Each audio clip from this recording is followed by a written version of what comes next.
च्या वतीने सर्व आपण लोकशाहीच्या राजांच्या वतीने छत्रपती शिवाजी महाराजांना आणि यशवंतराव चव्हाण साहेबांना विनम्र अभिवादन करतो। आणि आज माझ्या विनंतीला मान देऊन उपस्थित असलेले सर्व मान्यवर आणि आपण सर्व लोकशाहीचे राजे, आपण सर्वजण वेळ काढून या ठिकाणी आपला बहुमोल वेळ खर्च करून या ठिकाणी आपण आलात, त्याबद्दल व्यक्तिशः माझ्या वतीने मी आपल्या सगळ्यांचं स्वागत करतो। आणि आपण आल्याबद्दल आपल्या सगळ्यांचे मनपूर्वक आभारी मानतो। या महत्वाच्या अशा क्षणी उपस्थित असलेले आदरणीय पृथ्वीराज बाबा, आदरणीय अजित दादा, आदरणीय मोहनराव दादा कदम, आमचे मित्र आमदार शशिकांतजी शिंदे, आमचे बंधुराज शिवेंद्रराजे भोसले, आमदार बाळासाहेब पाटील, आमदार आनंदराव पाटील, आदरणीय विक्रम पाटणकर सरकार,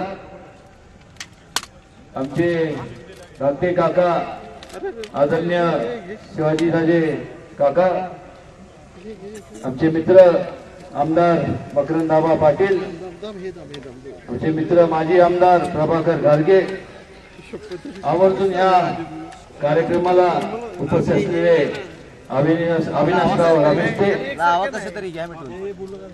कैलासवासी अण्णासाहेब पाटलांचे चिरंजीव माझे मित्र रमेश पाटील, ज्यांनी बूथ कमिटीचं अत्यंत चांगल्या प्रकारे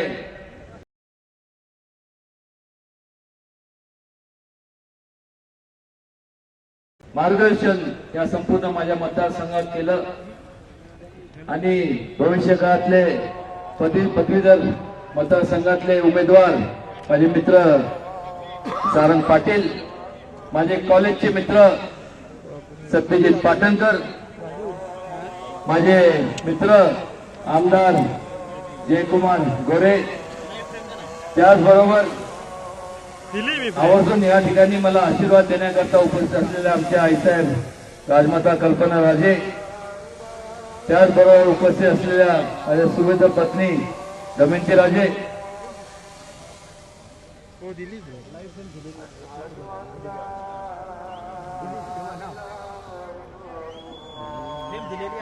शुभ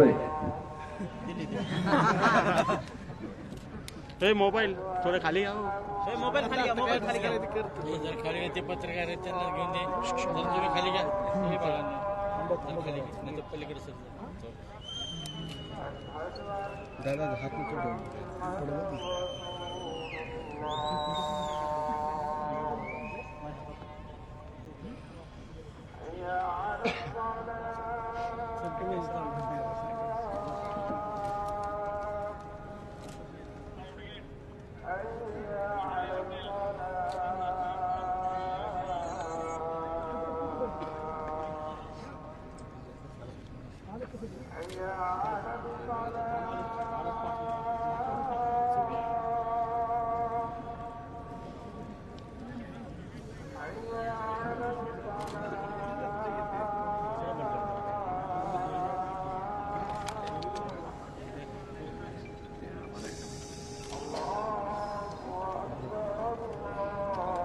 भाषण नाही भाषण घ्या ना ते संपत घेतील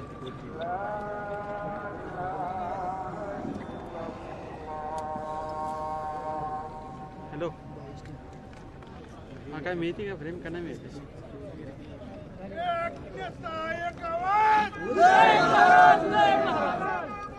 आणि या ठिकाणी उपस्थित असलेले सर्व आजी माजी जिल्हा परिषद पंचायत समिती हँडी केलं सगळे हे सर्व सदस्य आजी माजी सर्व नगरसेवक उपस्थित सर्व राष्ट्रवादी काँग्रेस पक्ष सर्व आरपीआय गवई गट कवडे गट त्याचबरोबर शेतकरी संघटना सर्व मित्र पक्षचे सर्व पदाधिकारी आणि आपण सर्व लोकशाहीतले राजे उपस्थित सर्व पत्रकार बंधूंनो, सर्वात प्रथम या ठिकाणी आपल्याला मला सांगावंसं वाटतं की एक 5 वर्षापूर्वी ज्या लोकांना आपण खाली घेत म्हणजे तुम्ही सर्व लोकशाहीच्या राजांनी बहुमत दिलं आणि देशाच्या सर्वोच्च सभागृहात सत्ता स्थान दिली, त्यावेळेस मन की बातच्या माध्यमातून अत्यंत तळमळीने तळागाळातल्या लोकांबद्दल अत्यंत तळमळीने त्यांनी वक्तव्य केलं, चांगला अभिनय केला आणि सांगण्यात आलं की तळागाळातल्या लोकांना जास्तीत जास्त आम्ही सुविधा देऊ, त्यांच्या जीवनमान उंचवू. पण मात्र आपण जर पाहिलं तर दिलेले सर्व आश्वासनं हे फक्त दिशाभूल करण्याकरता होते. फक्त तुमचं त्यांना मतपेटीद्वारे मत पाहिजे होतं. तुमचं खऱ्या अर्थाने वैचारिक मताची कधी कदर त्यांनी केली नाही, ही वस्तुस्थिती आहे. आणि ज्या क्षणी त्यांना बहुमत मिळालं त्या क्षणी त्या तळागाळातल्या लोकांचा सोयीप्रमाणे विसर पडला. विसर एवढा पडला की त्या तळागाळातल्या लोकांना जास्तीत जास्त गाळात घालण्याचं काम या संपूर्ण 4.5 ते 5 वर्षात झालेलं पाहायला मिळतं. 15,000 रुपये बँकेत सगळ्यांच्या जमा करून, सर्वसामान्य लोकांच्या जमा करून असं त्यांनी सांगितलं होतं. जमा करणं तर लांब राहिलं, नोटाबंदी लागू केली आणि कष्टकरी शेतकरी आणि सर्व कामगार वर्गातल्या लोकांची जी आयुष्याची पुंजी होती ती सुद्धा त्यांनी हिसकावून घेतली. जीएसटी लागू केलं, संपूर्ण औद्योगिक क्षेत्र अंधकारात ढकलून दिलं. नोकऱ्या देतो म्हणून 2.5 कोटी नोकऱ्या दरवर्षी देतो म्हणून आश्वासन दिलं, ते तर लांब राहिलं. पण मात्र त्याच्या कित्येक पटीने लोक या औद्योगिक क्षेत्रात असू दे, कन्स्ट्रक्शन क्षेत्रात असू दे, व्यापार क्षेत्रात असू दे, जीएसटी असेल, रेरा असेल, ह्याच्यामुळं फिकेला लागला. आणि एवढ्या वेळ हे थांबले नाही तर जे काय व्यापारी वर्ग होता त्याला आता ऑनलाईनच्या माध्यमातून त्यांना सुद्धा आता फिकेला लावायचं काम हे करत आहे. कुठंतरी आपण विचार केला पाहिजे की हा देश हा सगळ्यात जगामध्ये सगळ्यात मोठी लोकशाही असणारा हा देश आहे. कृषी प्रधान देश आपण जेव्हा सांगतो तेव्हा जास्तीत जास्त लोक हे शेतीवर आधारित त्यांचं उदरनिर्वाह असतो. आणि सगळ्यात जास्त जर आत्महत्या ह्या 5 वर्षात झाल्या असतील तर कोणाच्या झाल्या असतील तर ह्या शेतकरी वर्गाच्या, त्याच्याबद्दल देखील दुर्लक्ष. आणि कुठेतरी आपण लोकशाहीच्या राजांनी विचार केला पाहिजे की ही नेमकी त्यांची मन की बात म्हणजे काय. आज आम्ही ठिकठिकाणी जात असताना आज त्यांना कळायला पाहिजे की लोकांची नाही, आता त्यांची मन की बात पुरे झालं. आता तुम्ही लोकशाहीचे राजा, आता त्यांनी जन की बात त्यांनी ऐकली पाहिजे आणि तुम्ही त्यांना सुनावली पाहिजे. अशीच परिस्थिती काही वर्षापूर्वी ईस्ट इंडिया कंपनी एक व्यापाराचा हेतू घेऊन या देशात आली. या देशावरती, लोकांवरती, आपल्या सर्वांवरती या देशावर जे राज्य केलं एक छाटछूट कंपनी. त्यांनी एक व्यापाराचा हेतू त्यांच्या मनात होता. आज काय वेगळी परिस्थिती अशातला भाग नाही. त्याचं कारण आज सुद्धा त्यावेळेस देशातले नव्हते, परकीय होते, पण स्टाईल तीच. जे महात्मा गांधींनी पंचायत राजची संकल्पना मांडली. काय चालू आहे सांगण्यात आलं की जोपर्यंत सत्तेचं केंद्रीकरण होत नाही तोपर्यंत खऱ्या अर्थाने या देशामध्ये लोकशाही नांदणार नाही. त्या पद्धतीची प्रक्रिया चालू झाली. पण या 5 वर्षाच्या कालावधीमध्ये संपूर्ण उलट प्रक्रिया चालू झाली. एवढं बहुमत तुम्ही लोकांनी सर्व जनतेने त्यांना विश्वास ठेवून दिलं आणि त्याच लोकांनी तुमच्या विश्वासाचा विश्वासघात केला. सत्तेचं झालेलं विकेंद्रीकरणाचं त्यांनी केंद्रीकरण केलं. संपूर्ण सत्ता स्थानं एक ठिकाणी एकवटली आणि मग मोठ्या प्रमाणावरती अहंकार त्यांच्या मनात निर्माण झाला. आणि अहंकार म्हणजे काय? मी सांगेल ती दिशा, मी करल तो कायदा. अरे वा, ही लोकशाही. हा तर तुमचा हेतू किंवा हा तर तुमचा टोन आणि हा तुमचा मन की बातच्या वेळेस हा तर तुमचा आवाज होता. आणि त्यामुळं आज नावापुरती ह्या देशामध्ये लोकशाही आहे, खऱ्या अर्थाने देशात आज हुकुमशाही आहे. आज या देशाला ह्या लोकांनी विकून टाकलेलं आहे.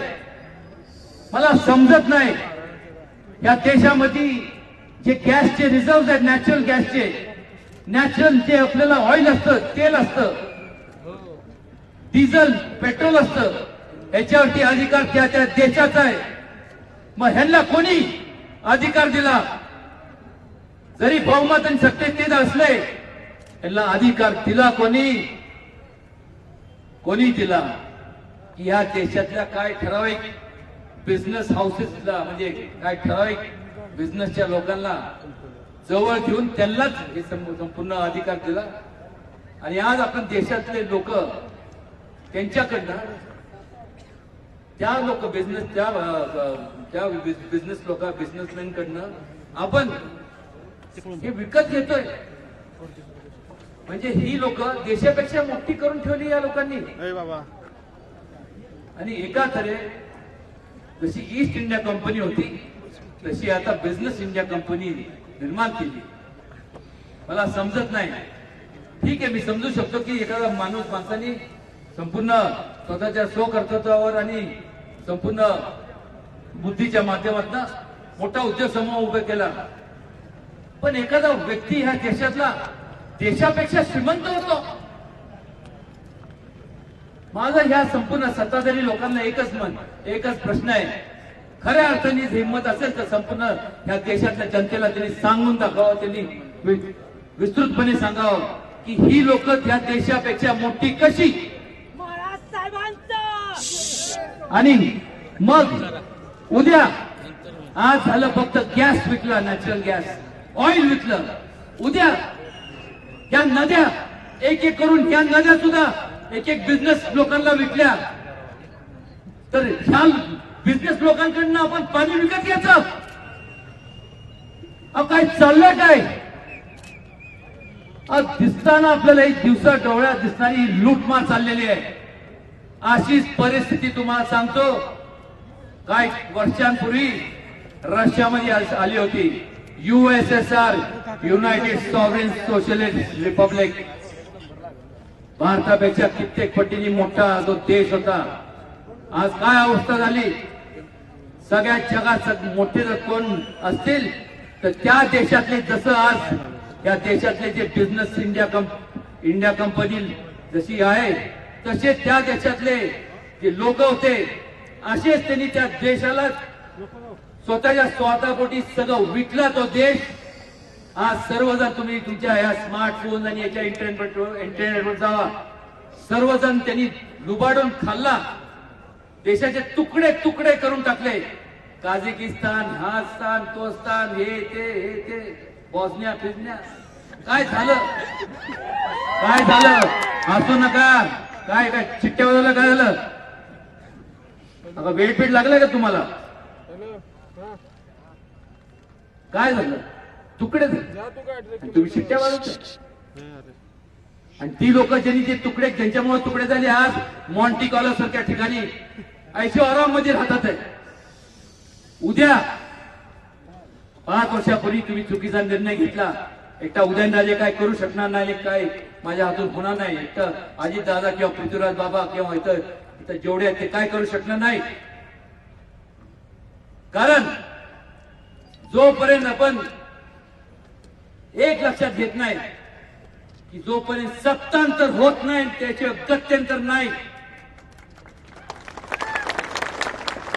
आणि जर तुम्ही चुकीचा निर्णय घेतला तर जी अवस्था त्या रस्त्याची झाली आहे तशी अवस्था आपल्या देशाची होणार, तुकडे होणार.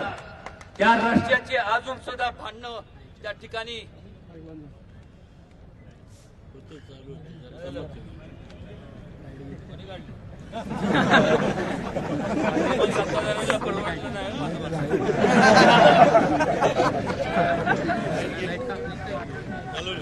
आणि त्यामुळं तुम्हाला सांगतो की अत्यंत गंभीर अशी परिस्थिती आहे की निवडणुकीकडे निवडणूक म्हणून न पाहता एक चळवळ म्हणून तुम्ही सर्वांनी पाहिली पाहिजे. तुम्ही आपण सर्व सज्ञान आहोत, आपण स्वतःसाठी निर्णय घेऊ शकतो, पण तुमच्या कुटुंबातले जे तरुण आहेत, जे अजून सज्ञान झाले नाहीत, शाळेत आहेत, जे तुमचे नातवंड आहेत, मुलं आहेत, त्यांचं काय? असे अनेक कुटुंब जेव्हा एकत्र येतात त्यावेळेस एक तालुका होतो, अनेक तालुका एकत्र येतात तेव्हा एक जिल्हा होतो, अनेक जिल्हे एकत्र येतात तेव्हा एक राज्य होतं, असे अनेक राज्य एकत्र येतात त्यावेळेस एक देश होतो. आज आपल्याला देश ह्या लोकांच्या मुळे अधोगती सोडून द्या, दिवाळखोरीच्या उंबरठ्यावर येऊन पोहोचलेला आहे.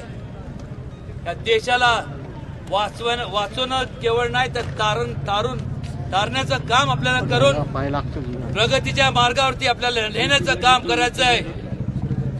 तरच खऱ्या अर्थाने आज कुठंतरी आज आपण एक या जे छत्रपती शिवाजी महाराजांना अभिप्रेत होतं स्वराज्याची त्यांची संकल्पना, ज्यासाठी अनेक स्वातंत्र्य सैनिकांनी त्यांचं बलिदान दिलं, ज्यासाठी अनेक लोकांनी जे शहीद झाले, जे नौजवान, खऱ्या अर्थाने त्यांचा विचार करणं पाहिजे. आणि मुळात या देशाच्या प्रगतीचा आणि ओघाने तुमच्या सर्वांच्या, आपल्या सगळ्यांच्या प्रगतीचा विचार करणं गरजेचं आहे.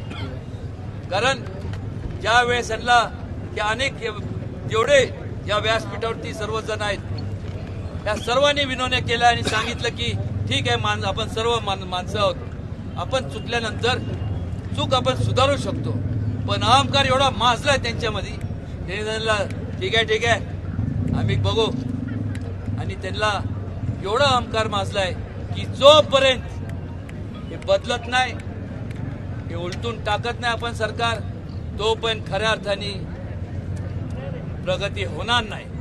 नाहीतर तुम्हाला सांगतो एक निश्चित आहे, इंडियाचं स्पेलिंग जे आहे ते मला आज आपल्या सगळ्यांना कळतं ते म्हणजे INDIA इंडिया, पण चुकीच हे जर सरकार तुम्ही जर उलटून टाकलं नाही तर त्याच इंडियाचं स्पेलिंग होणार आहे SOMOLIA. याचा अर्थ सोमालिया. आज सोमालिया राष्ट्राची परिस्थिती बघा, तिथं कायदा कानून अस्तित्वात नाहीये, बलात्कार चाललाय, तिथं काय म्हणजे बोक्साबोक्सी, मर्डर, खून, हे ते, कोणी कोणाला मारते, काय करते, अशी अवस्था आपल्या देशाची आणि आपल्या कुटुंबाची आपल्याला करून घ्यायची नाही, हे निश्चित आहे. आणि त्यामुळं आज आपण सर्वांनी या ठिकाणी एक चांगला निर्णय घ्यायला आपण एकत्र आलो आहोत आणि मला खात्री आहे की आपण सर्व तो निर्णय घेणार आहोत. मी आपल्याला विनम्रपणे सांगू इच्छितो की एवढ्या वर्ष आपण सर्वांनी मला आशीर्वाद दिले, मलाच काय तर ह्या संपूर्ण व्यासपीठावरती उपस्थित असलेले सर्वांना आपण सर्वांनी आशीर्वाद दिले. व्यक्तिशः मी आणि हे सर्व आम्ही आपल्या सर्वांचे खऱ्या अर्थाने ऋणी आहोत. मी एवढंच सांगतो, अनेकदा सांगण्यात येतं की आता उदयनराजे तुम्हाला माहिती आहे निवडणूक आल्या, खुसफूट काढायची म्हणली तर कशी पण काढायला ह्याची होऊन जाईल, आमच्या निवडणुकीचं काय. त्याचं उत्तर तुम्हाला सांगतो, या ठिकाणी मी म्हणजे उदयनराजे,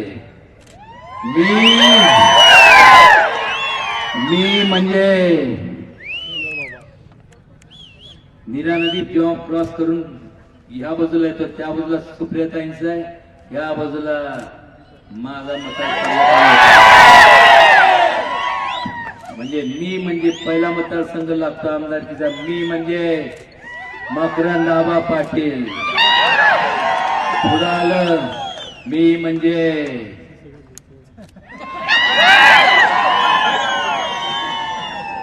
जो मैं बोलता हूँ वो मैं करता हूँ, और जो मैं नहीं बोलता वो डेफिनेटली करता हूँ. असे म्हणणारे आमचे पंडुराज किरणराजे. आणि त्या पुढं आलं की मग मी म्हणजे माघाडीचे संगनाती, तोफ म्हणा, वावटळ म्हणा, शशिकांतजी शिंदे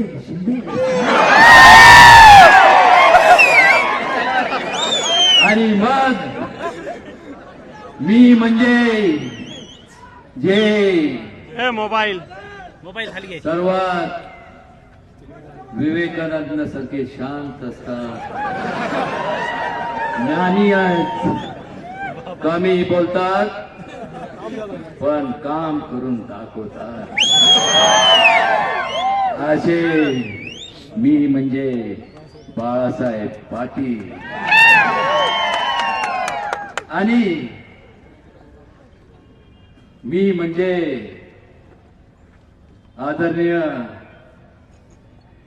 जेव्हापासून मी कॉलेजला होतो तेव्हापासून ज्यांनी मला पहिल्यांदा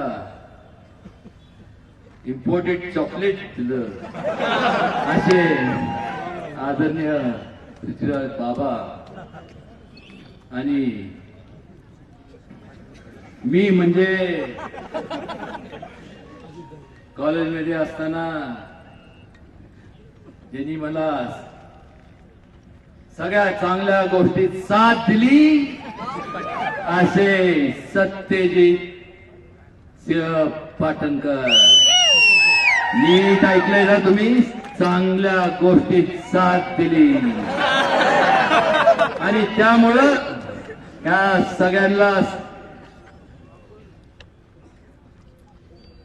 संपूर्ण लांबून पाहणारे आज या ठिकाणी आपल्या सगळ्यांना आशीर्वाद देण्याकरता आणि त्यांची साक्ष मी काढतोय असे आमचे मित्र आदरणीय अजित दादा.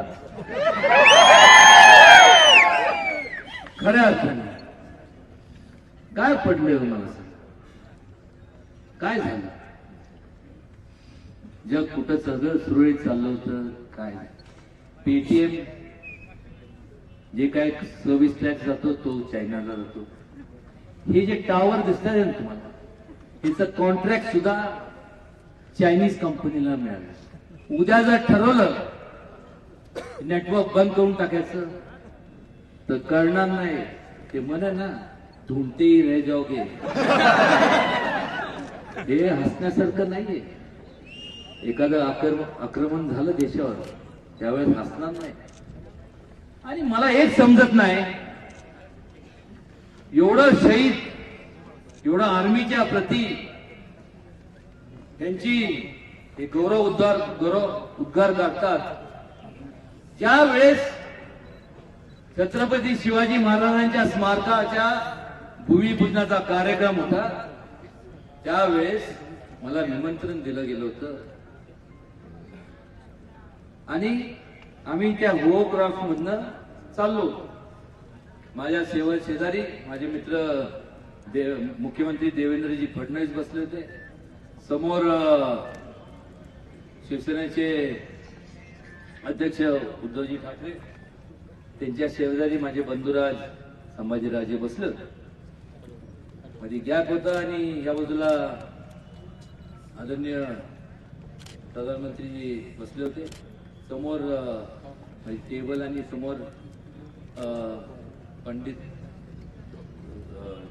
एकूण पंडित बसले होते आणि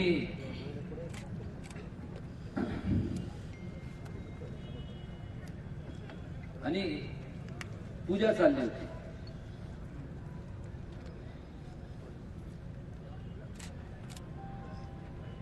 त्याच्या ह्या बाजूला एकदम फ्लुएंट इंग्लिश मध्ये असं बोलणं चाललं होतं. तर माझ्या शेजारी देवेंद्र बसले होते. मी देवेंद्रला एवढं विचारलं की आपल्याला माहिती आहे की बोली भाषा इंग्लिश ही जास्त करून नॉर्थ ईस्टच्या स्टेट्स मध्ये बोलली जाते किंवा मग कर्नाटक आणि केरळामध्ये. हे तर बघितलं तर हे गोरेपान सर्वजण म्हणजे कर्नाटक आणि केरला विषय संपला आणि नॉर्थ ईस्टचे गोरेपान असतात पण डोळे असे नव्हते, तो विषय संपला. मग विचारलं मी देवेंद्रला की हे नेमके कुठले आहेत म्हणजे एवढं भाषा बोलतात. तर ती पंतप्रधानांची इनर सिक्युरिटी म्हणजे त्यांच्या इनर म्हणजे त्यांना म्हणजे आता बाबा इथे उभे तर आता ही त्यांच्या लगत जी आहे ती इनर सर्कल मध्ये. मला आश्चर्य वाटलं की त्यांची इनर सिक्युरिटी ही देशाची सगळे नाहीये. इनर सिक्युरिटी त्यांची ही भारताची नाहीये, ही इस्रायलची. इस्रायलची जी मोसाद ती सिक्युरिटी कमाल आहे. म्हणजे कधी असं म्हणतो ना, एक इंग्लिश मध्ये म्हण आहे, guilty conscious tricks of mind. आपण जेव्हा कधी कधी चुकीचे निर्णय घेतो, जाणीवपूर्वक घेतो किंवा का घेतो, त्यावेळेस आपलं मन आपल्याला खातं आणि आपल्याला माहितच. कदाचित ह्याच्यामुळं लोकांमध्ये फार मोठा असंतोष निर्माण झालेला आहे. लोकांमध्ये फार मोठा असंतोष निर्माण झालेला आहे आणि त्यामुळं आपल्या जीविताला कदाचित धोका निर्माण व्हायची शक्यता नाकारता येत नाही आणि म्हणून त्यांनी कदाचित ती सिक्युरिटी घेतली असावी. नाहीतर आपल्या ह्या नौजवानांमध्ये आपल्या देशांमध्ये असं काय, आपल्या आर्मी नेव्ही एअरफोर्स मधले जे संपूर्ण जवान आहेत असं काय कमी आहे त्यांच्यामध्ये, त्यांना गरजेचे. आणि कृपया करून तिच्या भूल थापांना आता बळी न पडता तुमचा विचार करा, देशाचा विचार करा, एवढाच या ठिकाणी आपल्याला सगळ्यांना विनंती करतो. आणि या ठिकाणी आवर्जून मला पाठिंबा दर्शवण्याकरता कालही जयकुमार गोरे आमदार आले होते, सारंग पाटील तर आहेत आणि मनोहर शिंदे या ठिकाणी आले. त्या सर्वांचं या आल्याबद्दल मनापासून मी आभारी आहे. पुन्हा एकदा एवढंच सांगतो, अभिनय तो कवी नाही. ही शेवटची संधी आहे. एकदा गमवली तर लोकशाही ही संपुष्टात येणार आहे. हा धोका तुम्ही स्वतःच्या म्हणजे तुम्ही त्याचं हे करा. ही निवडणूक नाहीये, ही किंवा या देशाच्या अस्तित्वाचा नाहीये, हा तुमच्या आमच्या सगळ्यांच्या अस्तित्वाचा प्रश्न आहे. एवढं लक्षात घ्या, एवढं विनंती या ठिकाणी मी करतो. आणि आपण आल्याबद्दल आपल्या सगळ्यांचे पुन्हा एकदा विनम्रपणे आभार मानतो आणि थांबतो. जय हिंद, जय महाराष्ट्र.